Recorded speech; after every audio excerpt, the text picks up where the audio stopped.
इस मूवी की स्टार्ट में हमें आर्कटिक को दिखाया जाता है, जहां पर हम कुछ लोगों को देखते हैं जो कि आर्कटिक में फंसे प्लेन को नोटिस करते हैं।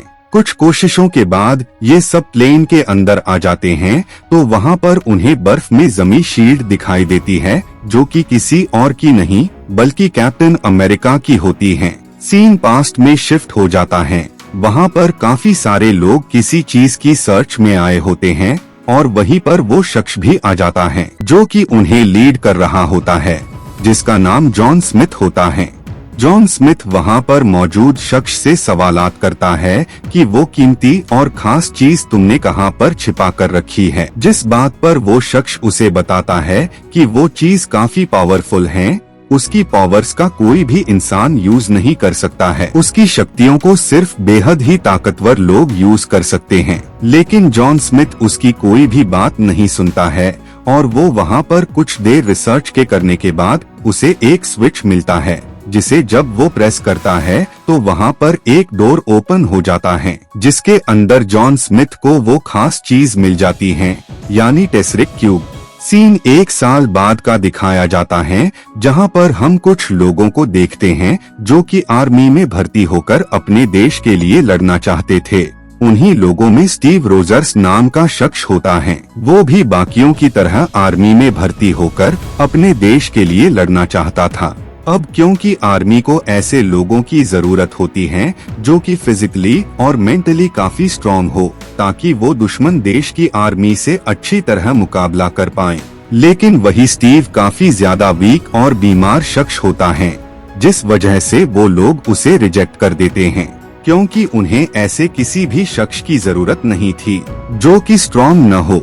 इस बात से स्टीव काफी ज्यादा डिप्रेस्ड हो जाता है, क्योंकि इतनी बार ट्राई करने के बाद भी वो हर बार रिजेक्ट हो जाता था। बाद में स्टीव से मिलने उसका दोस्त बकी आता है और वो उससे सवालात करता है कि क्या मिलिट्री वालों ने उसे भर्ती कर लिया, जिस पर स्टीव उसे बताता है कि हर बार की तरह इस बार भी आर्मी वालों ने उसे आर्मी में लेने से इनकार कर दिया। अब क्योंकि स्टीव का मूड काफी ज्यादा खराब होता है, जिस वजह से बकी अपने दोस्त का मूड ठीक करने के लिए उसे फ्यूचर के मेले में ले जाता है। उस फेस्टिवल में हावर्ड स्टार्क फ्यूचर की काफी सारी टेक्नोलॉजी को इंट्रोड्यूस करते हैं। बाद में वो दोनों वहाँ से निकलकर उस प्लेस पर जाते हैं जहां पर आर्मी के काफी सारे स्टैचू रखे हुए थे।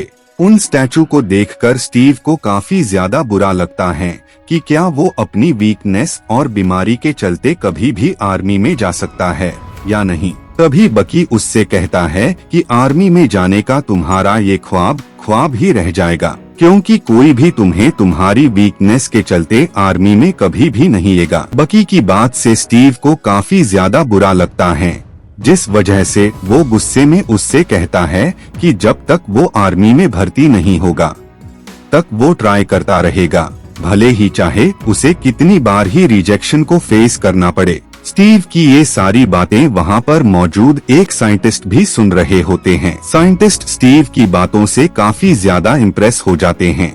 वहीं पर लोगों को आर्मी में भर्ती करने के लिए कुछ फॉर्म्स दिए जा रहे होते हैं। स्टीव भी वहां आकर अपना टेस्ट देता है, लेकिन हर बार की तरह इस बार भी उसकी बीमारियों के चलते उसे रिजेक्ट कर दिया जाता है। स्टीव जब वहां से निकल रहा होता है तो उससे मिलने वहां पर साइंटिस्ट आते हैं, जिन्होंने उसकी सारी बातें सुन ली थी। वो स्टीव के जुनून और लगन को देखकर उसे आर्मी में भर्ती कर लेते हैं। बाद में जब कमांडर आर्मी के लोगों को ट्रेनिंग दे रहे होते हैं तो वो स्टीव को देखकर काफी ज्यादा हैरान हो जाते हैं और उन्हें बिल्कुल भी समझ नहीं आ रही होती है कि आखिर साइंटिस्ट ने इतने वीक और बीमार शख्स को कैसे भर्ती कर लिया। कमांडर की बात सुनकर साइंटिस्ट उनके दरमियान में बॉम्ब फेंकने को कहते हैं।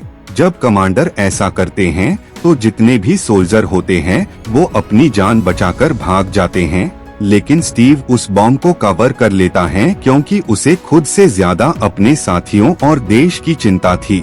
स्टीव के देशभक्ति के जुनून को देखकर कमांडर काफी ज्यादा खुश हो जाते हैं और अब उन्हें स्टीव के आर्मी में होने से कोई भी प्रॉब्लम नहीं होती है। इधर जॉन स्मिथ साइंटिस्ट आर्निन जोला के साथ मिलकर टेसरिक क्यूब पर कुछ एक्सपेरिमेंट कर रहे होते हैं। उस एक्सपेरिमेंट के जरिए ये टेसरिक क्यूब की पावर से काफी ज्यादा पावरफुल वेपन्स बनाने वाले थे, ताकि इन्हें वॉर में कोई भी डिफीट न कर सके। काफी ज्यादा कोशिशों के बाद वो लोग टेसरिक क्यूब के जरिए काफी पावरफुल वेपन बनाने में कामयाब हो जाते हैं।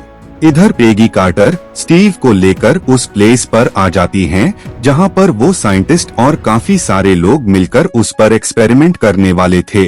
बाद में ये लोग उन डिवाइसेस को स्टीव की बॉडी में लगा देते हैं, जिसके बाद में वो उसकी बॉडी के अंदर सुपर सोल्जर सिरम इंजेक्ट कर देते हैं, जिसके चलते स्टीव काफी ज्यादा पावरफुल हो जाता है और उसकी जितनी भी बीमारी और वीकनेस थी वो सब खत्म हो जाती है। सभी लोग एक्सपेरिमेंट के सक्सेसफुल होने से काफी ज्यादा खुश होते हैं। तभी वहाँ पर मौजूद एक साइंटिस्ट पर गन से अटैक कर देता है और वो सुपर सोल्जर सिरम लेकर वहाँ से भाग जाता है।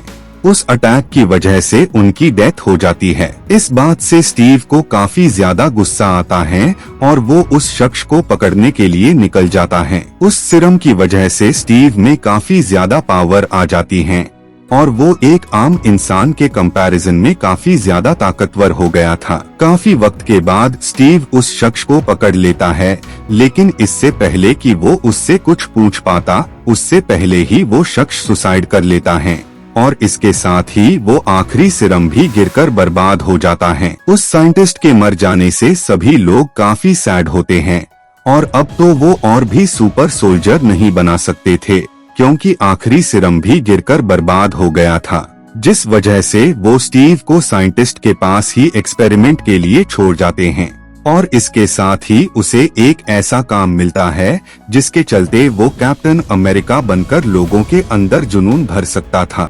इसी तरह से करके स्टीव काफी सारे शोज करता है, जिसके चलते वो लोगों के बीच कैप्टन अमेरिका बनकर काफी ज्यादा फेमस हो जाता है। एक बार स्टीव शो के दरमियान इटली गया हुआ था। इस बात के बारे में मालूम होते ही स्टीव बकी और बाकी लोगों को बचाने के लिए वहाँ से निकल जाता है।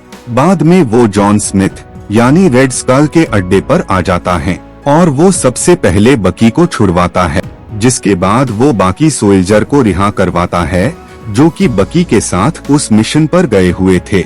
वहाँ से निकलने से पहले उसे मैप पर काफी सारी कंट्रीज नजर आती हैं, जिन्हें स्मिथ ने मार्क किया हुआ था। बाद में स्टीव का सामना जॉन स्मिथ से होता है, जो कि अब रेड स्कल में बदल गया था। बाद में रेड स्कल आर्निम जोला के साथ वहां से भाग जाता है। बाद में स्टीव बकी और बाकी सोल्जर को लेकर वापस आ जाता है। स्टीव के इस काम से लोग काफी ज्यादा खुश होते हैं और अब स्टीव के बहादुरी को देखते हुए उसे कैप्टन बना दिया जाता है। स्टीव बाकी लोगों को बताता है कि जॉन स्मिथ ने काफी सारी प्लेसेस को मार्क किया था, हो सकता है कि वो उन प्लेसेस को तबाहो बर्बाद करने वाला है। अगर ऐसा है तो हम सबको मिलकर जल्द से जल्द रेड स्कल के अड्डे पर पहुंचकर उसे रोकना होगा। जिसके बाद वो इस काम के लिए हावर्ड स्टार्क से एक शील्ड और अपने लिए नया शूट लेता है। बाद में कैप्टन अमेरिका अपने बाकी साथियों के साथ वहां पर आ जाता है, लेकिन इन सबके दरमियान उसका खास दोस्त बकी ट्रेन से नीचे गिर जाता है। बाद में वो लोग रेड स्कल के साथ काम करने वाले साइंटिस्ट आर्निम जोला को पकड़ने में कामयाब हो जाते हैं। आर्निम जोला उन्हें रेड स्कल का प्लान बताता है कि असल में रेड स्कल ने जितने भी कंट्रीज को मार्क किया है वो उन सब कंट्रीज को बर्बाद करना चाहता है। रेड स्कल के इरादों के बारे में जानकर ये उस प्लेस पर आ जाते हैं। इन्हें देखकर रेड स्कल वहां से निकलने लगता है, लेकिन इससे पहले ही स्टीव वहां आकर उस पर अटैक कर देता है। दोनों ही एक दूसरे पर काफी अटैक करते हैं। फाइट के दरमियान ही टेसरिक क्यूब में हलचल होने लगती है, जिस वजह से रेड स्कल जैसे ही उसे उठाता है तो वैसे ही वो कहीं पर टेलीपोर्ट हो जाता है। अब क्योंकि उस प्लेन में काफी सारे बॉम्ब रखे हुए थे, जिस वजह से स्टीव पूरे के पूरे प्लेन आर्टिक में क्रैश करवा देता है। सीन प्रेजेंट में आ जाता है। स्टीव को जब होश आता है तो उसे वहाँ पर कुछ अजीब लगता है। दरअसल स्टीव को शक न हो, इसी वजह से उन लोगों हर चीज को उसी टाइम के हिसाब से रखा होता है। स्टीव जब बाहर आता है तो वो अपने सामने नई दुनिया देखकर काफी ज्यादा शॉक हो जाता है। बाद में शील्ड वाले भी वहां आ जाते हैं। मूवी के पोस्ट क्रेडिट सीन में निक फ्यूरी स्टीव से दुनिया को बचाने के लिए उससे हेल्प मांगते हैं और इसी के साथ ये मूवी यहीं पर एंड हो जाती है।